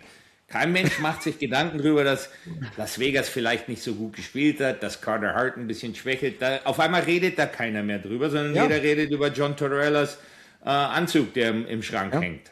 Ob er da wirklich hängt, keine Ahnung. Aber völlig wurscht. Er erreicht mit diesen Sachen halt genau das, was er will. Der Fokus liegt auf ihm. Und das macht er nicht, weil er ein Egozentriker ist und weil er den Fokus haben will, sondern er glaubt fest daran, somit den Druck von seinen Spielern abzubauen. Und die Spieler, mit denen du dich unterhältst über John Tortorella, die danken ihm das auch, weil die sagen, ein Top-Coach, für den spiele ich immer gerne. Ja, also wie gesagt, ich habe, glaube ich, jede Pressekonferenz miterlebt von ihm oder jeden Avail jetzt drüben und da waren teilweise Antworten auf Fragen, ja, nein, keine Ahnung. Wie gesagt, die dümmste Frage, die ich je gehört habe. Also das ist wirklich, schreib da mal den Bericht danach. Also ich musste kreativ werden, sagen wir es mal so. Du musst nur sagen, mit wem du gesprochen hast und alle, die sich ein bisschen auskennen, wissen dann, was los ist. Ja, absolut. Aber die spannende Frage ist ja, sein Vertrag läuft aus bei den Golden Knights. Also bringt Vegas John Tortorella zurück? Glaube ich nicht. Nein? Ich glaube es nicht, ne. Ich glaube es nicht. Seine Bilanz spricht ja für ihn. Ja, absolut. 14-1. Aber das wäre ja genau das, womit jetzt jeder rechnet. Und Vegas macht ja nie das, womit jeder rechnet. Okay. Hast du einen Punkt? Jeder schaut sich das jetzt an und sagt, ja, aber braucht ihr überhaupt nicht diskutieren. Natürlich kommt John Tortorella zurück. Und dann kommen die Vegas Golden Knights und sagen, dann machen wir genau das Gegenteil davon jetzt. Ja. Bruce Cassidy wäre eine wirkliche Überraschung. Der durfte ja mit keinem anderen Team sprechen. Aber vielleicht nicht im Sinne von Vegas. Wer weiß, die könnten sowas. Natürlich wird Bruce dazu sagen, nee, ihr könnt mich gerne haben, mit Recht. Aber ja, es ist Die Vegas Golden Knights machen irgendwie nie das, was jeder von ihnen erwartet. Deshalb gehe ich auch nicht davon aus, dass John Tortorella weiter dort Trainer ist. Eine Analyse knall ich tatsächlich noch rein, Stefan, weil ich sie zum einen recht spannend finde, zum anderen will ich mich seit ein paar Minuten für den Job als neuen Analyst bei den Nürnberg Ice Tigers bewerben. Deswegen habe ich mir Mitch Marner und Brett Howden nochmal angeschaut. Also wir reden vom Topscorer und vom Top-Torjäger in diesen Playoffs, Marner und Howden. Die haben auch bis Spiel 3 geglänzt, aber ab Spiel 4 ging nicht mehr allzu viel. Marner in den letzten 3 Spielen 1 Assist, -5. Howden in den letzten 3 Spielen 1 Tor, -2. Und dazu kommt jetzt im kompletten Finale jetzt gemeint, Leistungsträger wie Eichel 4 Assists, Stone 2 Tore, Barbashev 1 Tor, 1 Assist, Dorofeev 2 Tore, Anderson 1 Assist als Verteidiger, waren im Endeffekt im kompletten Finale nicht zu sehen. Wo waren die Superstars, als sie gebraucht wurden, Stefan? Ja, da sage ich jetzt aber wieder, da bin ich wieder bei dem Punkt, dass Carolina halt einfach auch mitgespielt hat und Carolina bekannt ist dafür, dass sie die Spieler dieser Sorte dann eben auch ausschalten können. Und in der Vergangenheit waren sie nicht in der Lage, sie komplett auszuschalten, haben vielleicht deshalb die eine oder andere Serie verloren. Diesmal haben sie es geschafft. Mitch Marner, für den muss ich jetzt mal eine Lanze brechen, weil der Junge tut er mir inzwischen wirklich schon leid. Der macht 29 Punkte in 22 Playoff-Spielen, ist Topscorer, macht im Endeffekt wirklich alles, ist plus, was weiß ich, 14 oder so, macht alles, was du von ihm erwarten kannst, willst, brauchst, hoffst und ist grundsätzlich immer der Schuldige. War er in Toronto schon und jetzt wird er auch wieder kritisiert, dass er in den letzten 3 Spielen nicht mehr produziert hat. Fakt ist, keiner hat produziert von Las Vegas in den letzten 3 Spielen. Wenn ich wirklich auf einem rumhacken will, Jack Eichel hat 2 Tore gemacht in den kompletten Playoffs. Ja. Das ist deine Nummer 1, das ist dein Top-Mittelstürmer, ist dein bester Spieler. 2 Tore in den Playoffs reichen nicht von Jack Eichel, wenn du gewinnen willst. Das ist einfach ein Fakt. Genauso wenig wie 86% von Carter Hart reichen in den Finals, aber 2 Tore in 22 Spielen bei Jack Eichel sind nicht genug von deinem Top-Mittelstürmer, um den Stanley Cup zu gewinnen. Auch ein Mark Stone hat im Endeffekt offensiv nichts mehr gebracht. Aber viel davon hat einfach mit den Carolina Hurricanes zu tun, mit der Art und Weise, wie sie spielen, diese Relentless, diese Körperkontakt, dieses aggressive Vorchecken, dieses Wegnehmen von Zeit und Raum. Und dann der körperliche Faktor natürlich, dass die einen 15 Spiele gemacht haben gefühlt und die anderen 22, ist natürlich auch ein Riesenunterschied. Und ich glaube, dass es mehr mit dem Gegner zu tun hatte, als mit den Spielern selber. Weil, wie gesagt, nochmal, was will ich denn, klar, sie haben nicht gewonnen, also irgendeiner muss in dem Sinne Schuld haben oder sonst irgendwas, aber was soll Mitch Marner denn noch mehr machen in dem Sinne? Also klar, wenn er jetzt in den letzten 2 Spielen oder 3 Spielen nochmal 9 Tore macht, gut, dann ist Vegas jetzt Stanley Cup Champion, aber diese Sorte Spieler, die gibt es halt wirklich nur ganz, ganz wenig und er hat eine hervorragende Playoffs gespielt, genauso wie Howden hat 14 Tore gemacht, hat mehr Tore in den Playoffs gemacht als in der regulären Saison. Ja. Die Jungs haben Fakt ist, dass du, wenn du ein Stanley Cup Finale verlierst, dass dann jeder sagt, okay, jetzt was muss geändert werden. Ja, vielleicht muss gar nichts geändert werden, vielleicht braucht man auch nur ein bisschen mehr Zeit, Lerneffekt, alle diese Dinge. Die Vegas Golden Knights haben unfassbar viel richtig gemacht dieses Jahr, waren 2 Spiele davon entfernt, den ultimativen Preis zu gewinnen und von daher nochmal, ich glaube nicht, dass man jetzt tief in die Analyse gehen muss, um zu sagen, was müssen wir hier alles verändern, sondern vielleicht hat es halt einfach dieses Jahr von der Qualität her nicht ganz gereicht und nächstes Jahr kann es ganz anders aussehen. Vegas bleibt aber nun mal Vegas und du hast es selbst schon gesagt, die hauen auch gerne mal einen raus oder holen einen absoluten Superstar. Und die Frage, die sich mir irgendwie immer mehr aufdrängt, glaubst du, dass die Golden Knights in nächster Zeit auf einen Spieler gehen könnten, der Connor McDavid heißt? Nein. Nein, keine Chance. Das ist finanziell, selbst die Vegas Golden Knights schaffen das nicht. Jack Eichel und Connor McDavid zusammen in einer Mannschaft auf dem freien Markt, Mitch Marner dazu, das ist zu viel Geld. Also auch bei allem Gefühl, wie hoch das Salary Cap nach oben geht. Connor McDavid hat mit den Vegas Golden Knights nichts am Hut. Behaupte ich jetzt einfach mal. Sehe ich in 100 Jahren nicht.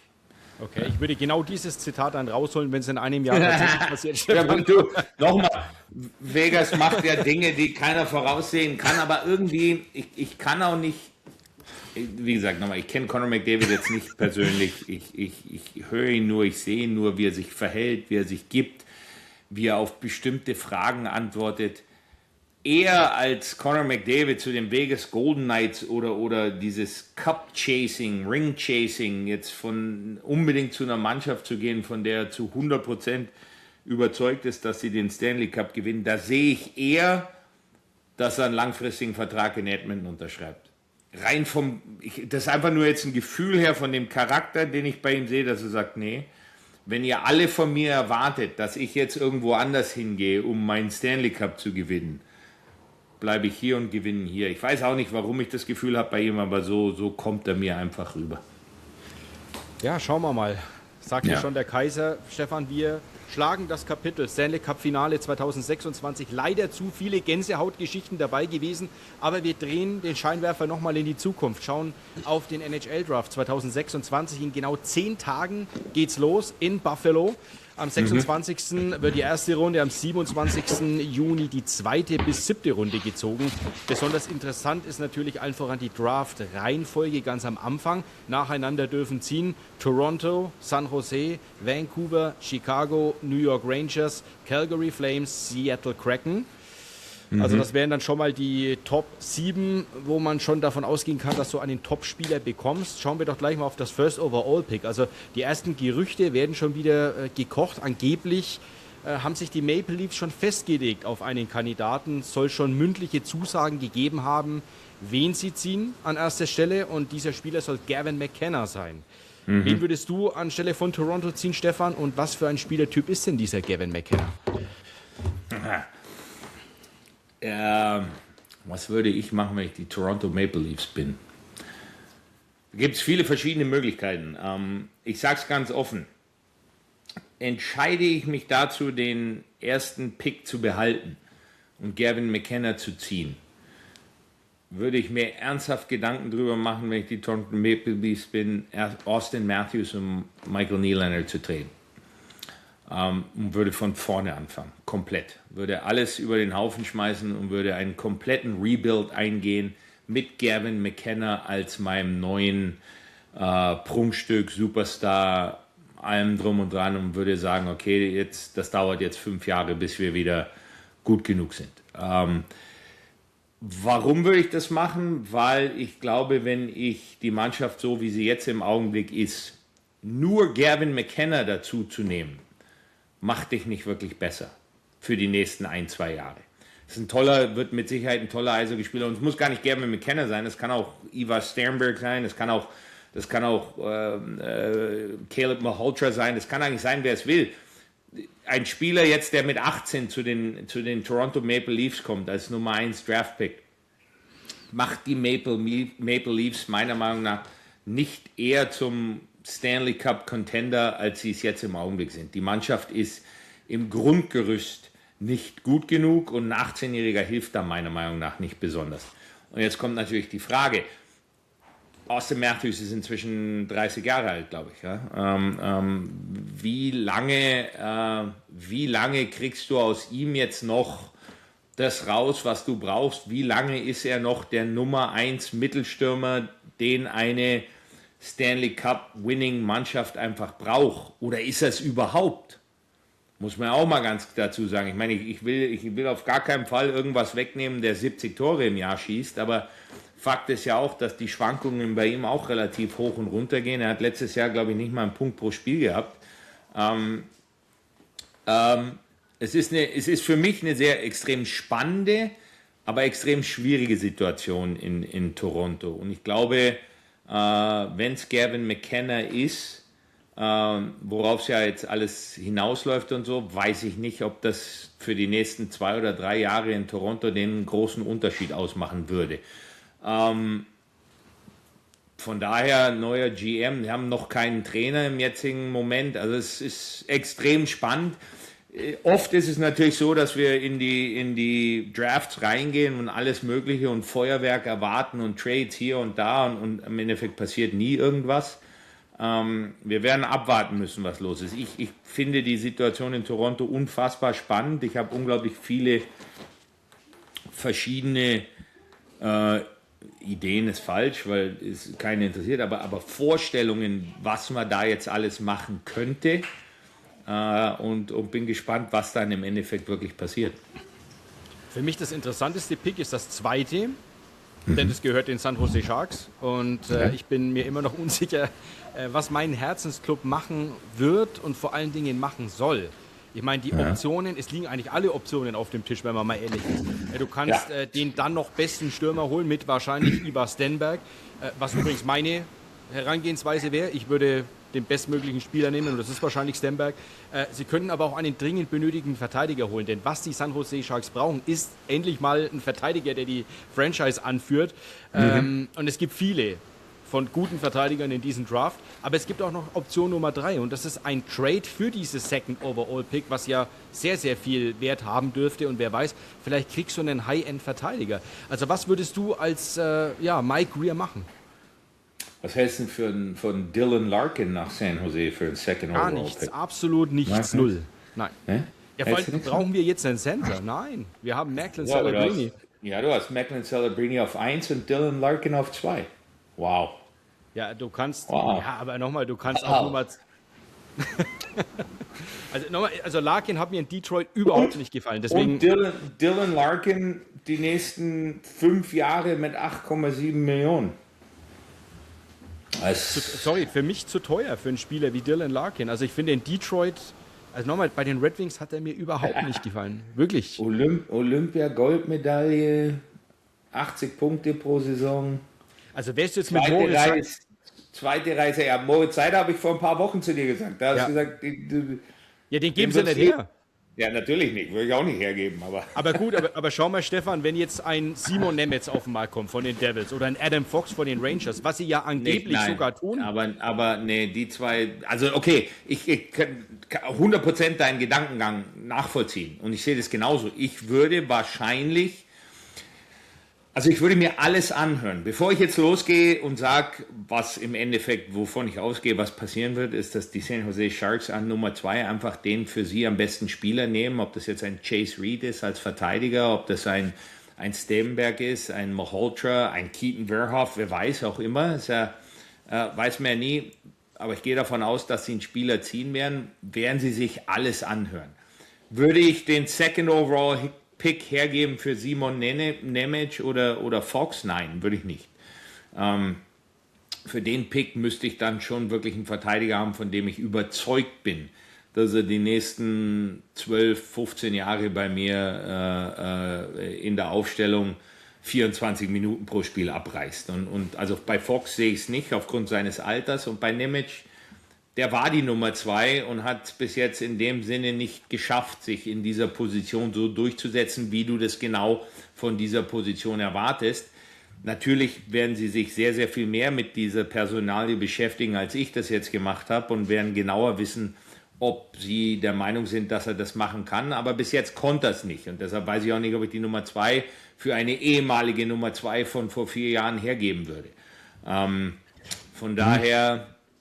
schwierig. Was für Verteidiger gibt es, die auf dem Markt sind für diese Position? Also sie werden sich mit Sicherheit alles anhören.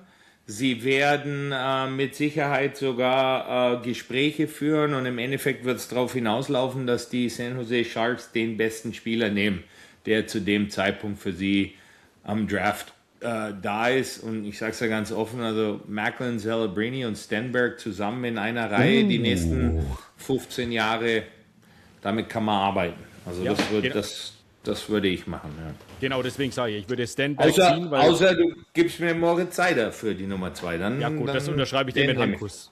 Ja. Das unterschreibe ich dir mit Handkuss. Aber ich glaube, dass... sitzt wahrscheinlich zu Hause und hört uns zu und sagt, haltet jetzt endlich die Schnauze. Ich will überhaupt nichts von euch hören. Ich bleibe in Detroit und wäre der zukünftige Kapitän der Red Wings. Ja, da würde ich dann nochmal mit ihm sprechen wollen. Dann würde ich sagen, Mensch, San Jose ist so schön. Na, Schau dir nur mal die Trikots an. Hallo. ja, ich glaube, der Mo ist da, wo er ist, sehr, sehr gut aufgehoben. Ja, das ist er aber, glaube ich, bei allen 32 Teams in der National Hockey League. Das muss man ich wollte gerade sagen, der kann spielen, wo er will und der ist überall gut aufgehoben. Das ist auch der Spielertyp, den jede einzelne Mannschaft in dieser Liga mit Kusshand nehmen würde. Also wer will den nicht haben? Wer will so einen Spielertypen, so einen Charakter, den will ja sowieso jeder haben. Den sucht ja jeder. So ist es. Dafür gibt es jedes Jahr einen Draft, um so einen Spieler zu finden. Ja. Andererseits braucht ja Detroit jetzt unbedingt einen Center, wenn Larkin weg ist. Und Ivar Stemberg kann ja centern. Ja, Viggo Björk. Ja, stimmt. Ja, der ist schon auch gut. Ist ein natürlicher Center und ich habe ihm bei der WM wirklich viel zugeschaut. Und also das ist schon, ja, wenn du Schweden dann im Viertelfinale gegen die Schweiz siehst, 2-1 steht es, glaube ich, 4 Minuten zu spielen und Viggo Björk ist gefühlt die letzten 4 Minuten durchgehend auf dem Eis als Mittelstürmer, macht jedes Bully.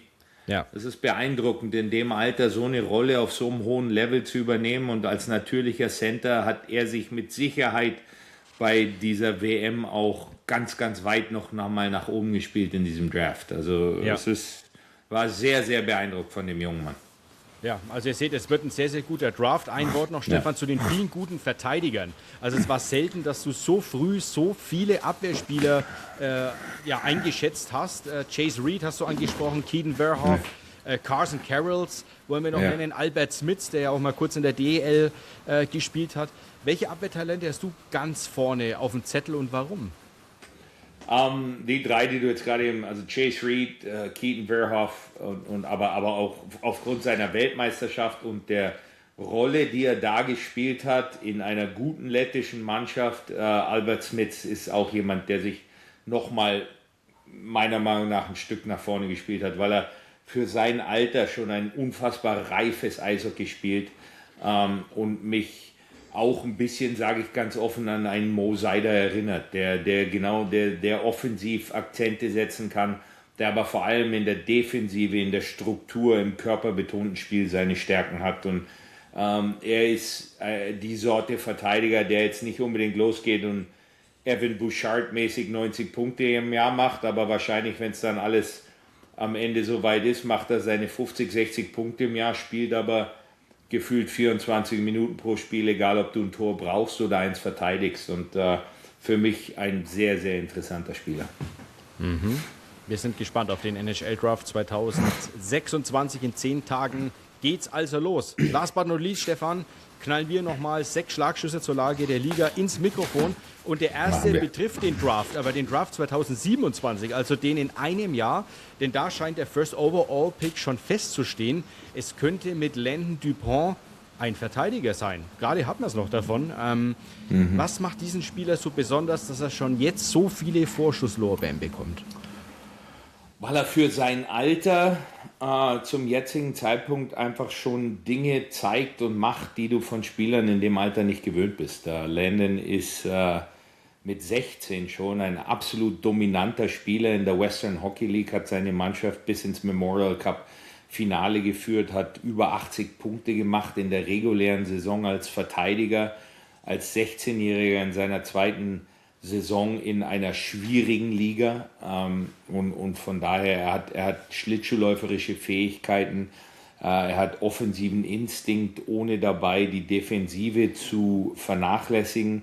Er ist der prototypische neue Verteidiger-Typ Cale Makar-Typ Quinn Hughes und alle diese Qualitäten zeigt er und er kontrolliert seine Wechsel, egal so wie offensiv, defensiv. Ich meine, Fakt ist, defensiv seine Wechsel zu kontrollieren ist einfach, wenn du immer die Scheibe hast. Und Landon Dupont hat einfach sehr oft die Scheibe. Und er ist ein kompletter Eishockey-Nerd. Ich kenne Landon seit vielen, vielen Jahren. Mickey war ein ehemaliger Mannschaftskollege von mir.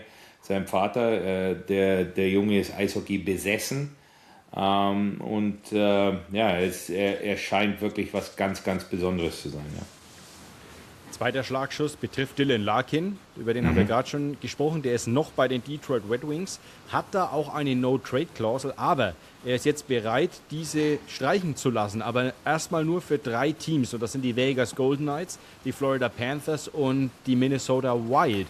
Es scheint allerdings gar nicht so leicht zu sein. Also erstens mal, Stefan, warum hat es zwischen Larkin und Detroit nicht gepasst? Und zweitens, warum ist es so schwer, ihn an diese 3 Clubs zu traden? Also warum es nicht gepasst hat, weiß ich jetzt nicht. Ich meine, klar gab's Feuerwerk vor einiger Zeit, als er sich offiziell bei einer Pressekonferenz darüber beschwert hat, dass die Organisation der Mannschaft nicht den letzten Impuls gegeben hat bei der Trade-Deadline, weil sie niemand dazugeholt haben. Das ist schon ein ganz schöner Schuss gegen Steve Yzerman. Und die Eier musst du erstmal in der Hose haben, um ganz ehrlich zu sein, Stevie Y so anzugreifen, auch öffentlich. Ich bin jetzt da aber wieder alte Schule, ich bin auf Steve Yzermans Seite. Fakt ist, dass Dylan Larkin als Kapitän der Detroit Red Wings eben seit 10 Jahren nicht in den Playoffs ist und in den entscheidenden Phasen der Saison, und das ist nun mal was sich ja bei Detroit wirklich herauskristallisiert hat, dass sie immer am Ende einer Saison im März komplett die Fassung verlieren und sich aus den Playoffs selber rausspielen. Und da brauchst du eben, da muss dein Kapitän halt nun mal vorne weggehen und muss Qualität zeigen und Führung übernehmen, muss deine Mannschaft mehr oder weniger, wie man so schön sagt, auf den Rücken packen und in die Playoffs tragen. Und das schafft er nicht. Und jetzt sich hinzustellen und zu sagen, nee, unter diesen Umständen will ich hier weg, und dann aber 3 Mannschaften zu nennen, von denen man davon ausgeht, dass sie alle 3 in den nächsten Jahren hervorragende Chancen haben, den Stanley Cup zu gewinnen. Damit kreierst du jetzt die Situation, in der Steve Yzerman ja eigentlich überhaupt keine Option mehr hat. Jetzt steht er da, die 3 Mannschaften wissen, dass Larkin zu ihnen kommen will, wissen, dass er nicht weiter in Detroit spielen will und sagen, ja okay, ich gebe dir jetzt 24 kaputte Schläger und du gibst mir Dylan Larkin, weil sie sagen, der will ja sowieso nicht bei dir bleiben. Also er hat damit einen Markt geschaffen, der es unfassbar schwierig macht für Steve Yzerman. Und wenn ich jetzt mir anschaue, wie Steve Yzerman in der Vergangenheit gearbeitet hat, dann gehe ich davon aus, dass der jetzt sagt, du kannst mir den Buckel runterrutschen, du bleibst genau da, wo ich dich haben will, und wenn ich dich trade, dann trade ich dich dahin, wo ich dich hinhaben will, für etwas, was ich zurückhaben möchte. Steve Yzerman macht mir nicht den Eindruck, dass er jemand ist, der sich die Pistole auf die Brust setzen lässt und jetzt nach Dylan Larkins Pfeife tanzt. Und ich sage es ganz offen, und dafür wird es jetzt wieder wahrscheinlich Kritik geben, aber die Situation, so wie sie sich jetzt entwickelt in der NHL, mit Spielern, die einfach anfangen zu sagen, nee, die auch die Macht haben und diese wirklich, und das muss man einfach so sagen, auch diese komplette Team USA WhatsApp-Gruppe, die dann anfangen, dass sie auf einmal nur noch miteinander spielen wollen und hin und her, bin kein Fan davon. Verträge gehen immer in beide Seiten, und wenn ich jemand bin, der einen 8-Jahres-Vertrag irgendwo unterschreibt und mir dann eine No-Trade-Clause reinschreiben lasse, dann kann ich nicht nach 3 Jahren kommen und sagen, jetzt passt mir das nicht mehr, ich will woanders hin, aber es können nur noch diese 3 Vereine sein. So funktioniert es auch nicht. Wenn Sachen, es gibt immer, jede Situation muss individuell betrachtet werden, und wenn es nicht geht, dann geht es nicht. Das ist alles okay, und ich will ja auch keinen Spieler bei mir behalten, auf Teufel komm raus, der nicht bei mir sein will. Das ist auch, verstehe ich auch alles. Aber es muss ein bisschen in beide Seiten gehen, und ich glaube, solange Dylan Larkin nicht bereit ist, seine No-Trade-Liste von 3 ein bisschen zu erweitern, würde ich als General Manager jetzt zu ihm sagen, du, pass auf, am, was weiß ich, 15. August ist Trainingsbeginn, du bist besser hier, sonst kracht. Weil so würde ich mich von ihm nicht erpressen lassen in dieser Situation, sage ich ganz offen. Ja, ich bin mir auch sicher, dass sie in den nächsten Tagen erweitert wird um weitere Teams, und dann mal schauen, was passiert. Schlagschuss Nummer 3, Stefan, betrifft den neuen Trainer der Vancouver Canucks. Das ist Manny Malhotra. Der macht's, der war als aktiver Spieler selbst ein Center, der gute Dinge gemacht hat, hat 3 Jahre auch für Vancouver gespielt. Für ihn ist es jetzt der erste Trainerposten in der NHL, Cheftrainerposten. Zuvor war er 4 Jahre Entwicklungstrainer und Co-Trainer bei den Vancouver Canucks, 4 Jahre Co-Trainer bei den Toronto Maple Leafs und zuletzt 2 Jahre Headcoach bei den Abbotsford Canucks in der AHL. nur für den Hinterkopf, er hat da einen Calder Cup gewonnen, vor einem Jahr, 2025. Also cleverer Schachzug, jetzt sozusagen den erfolgreichen AHL-Coach zum neuen NHL-Coach zu machen. Und was hältst du von Malhotra?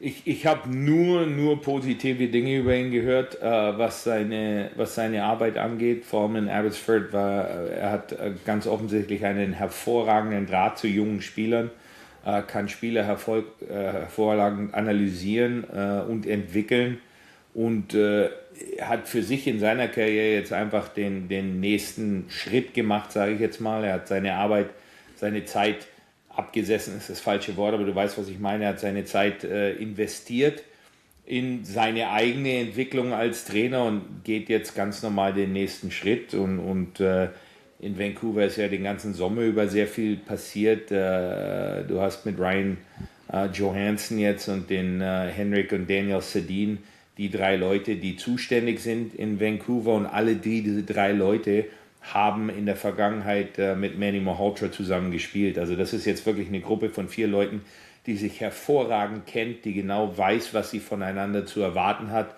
und von daher einfach der nächste logische Schritt und auch meiner Meinung nach ein sehr, sehr guter Schritt für die Vancouver Canucks, was den Neuanfang angeht.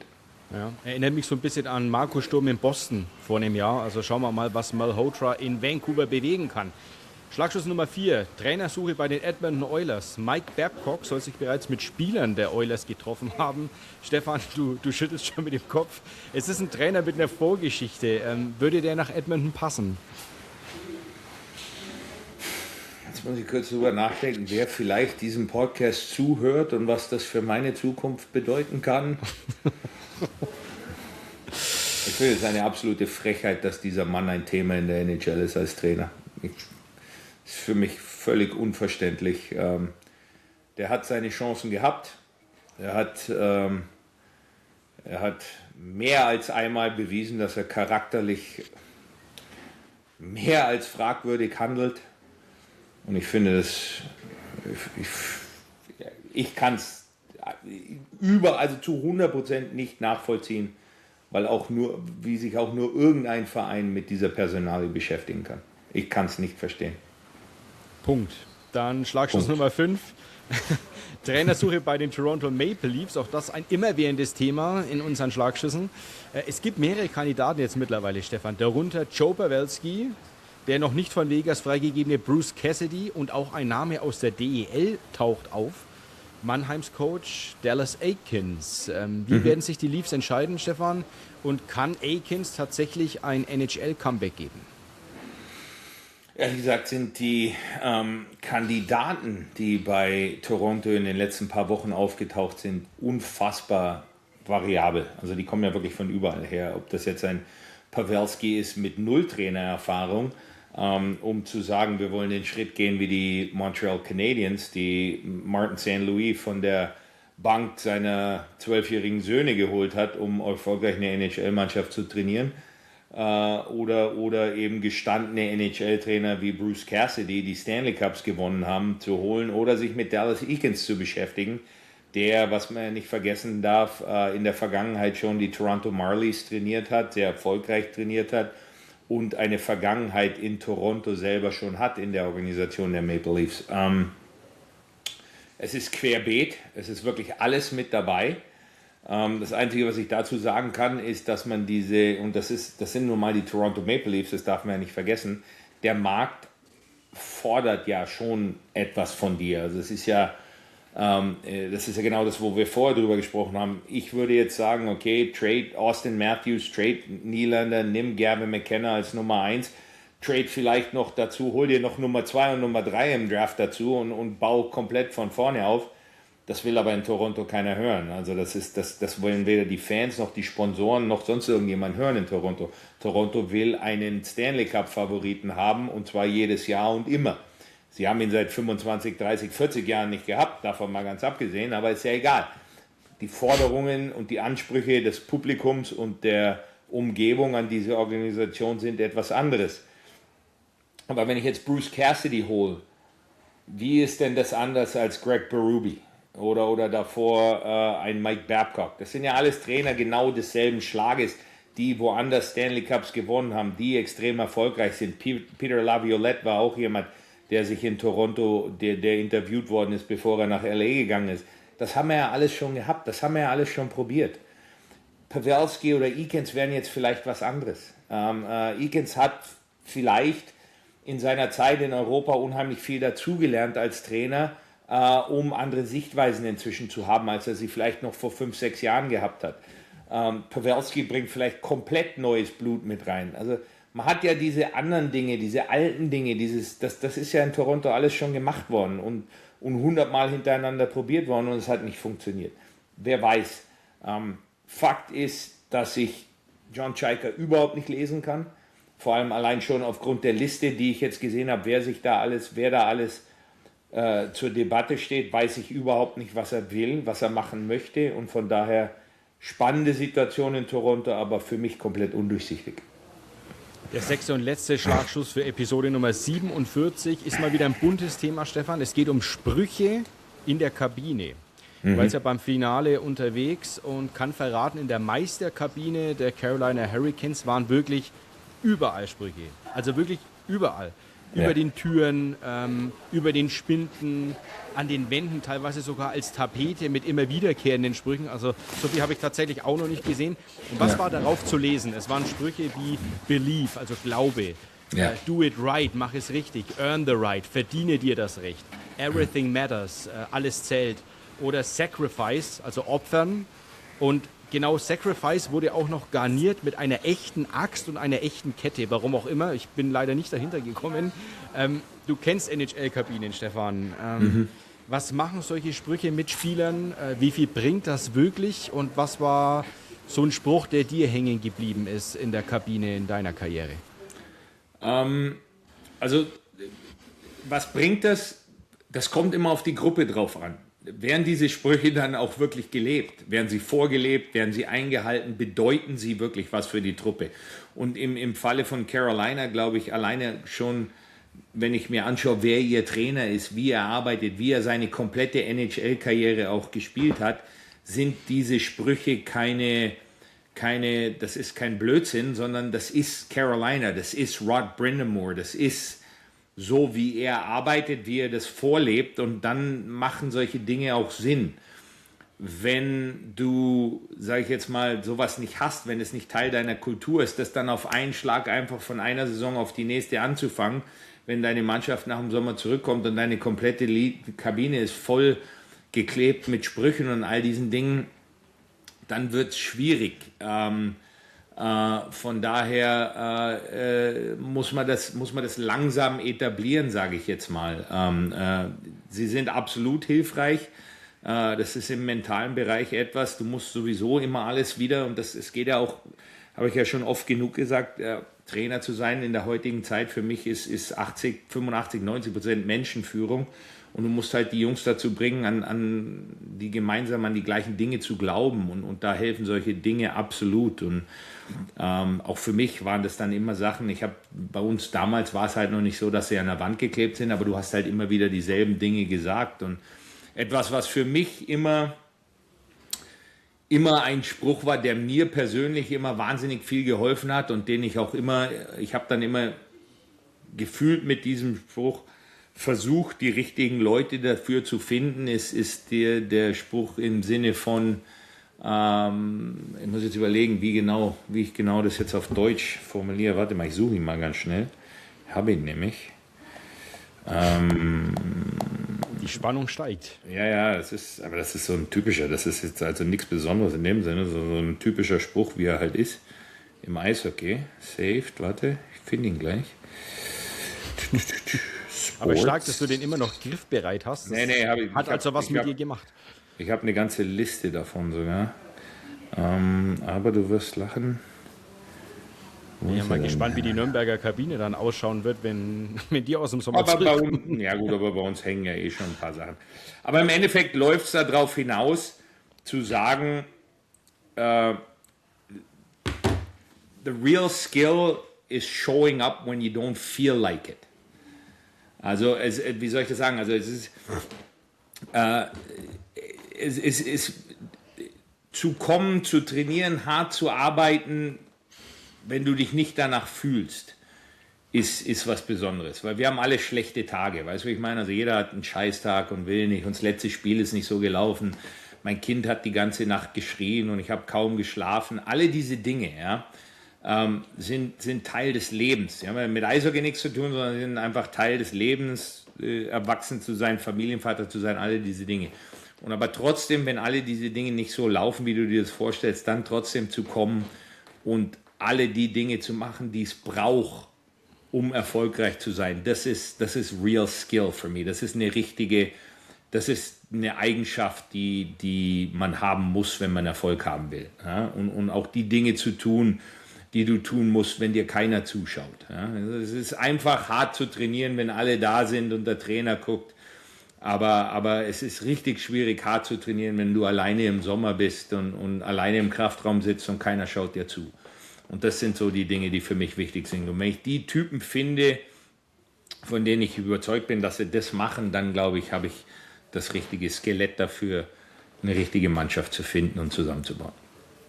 Perfektes Schlusswort von Stefan Ustorf. Stefan, wie immer, vielen lieben Dank. Ich gehe jetzt direkt trainieren nach dem Vortrag, ehrlich gesagt. Also mich hast du erreicht.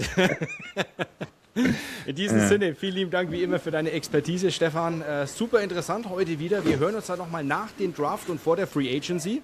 Also noch gehen wir nicht in die Sommerpause. Gibt ja noch ein paar Events, auch wenn die Saison 26, 27 hiermit offiziell beendet ist. Ich sage einfach bis bald, Stefan. Vielen lieben Dank. Alles klar, danke dir, Ruppi. Servus, macht's gut.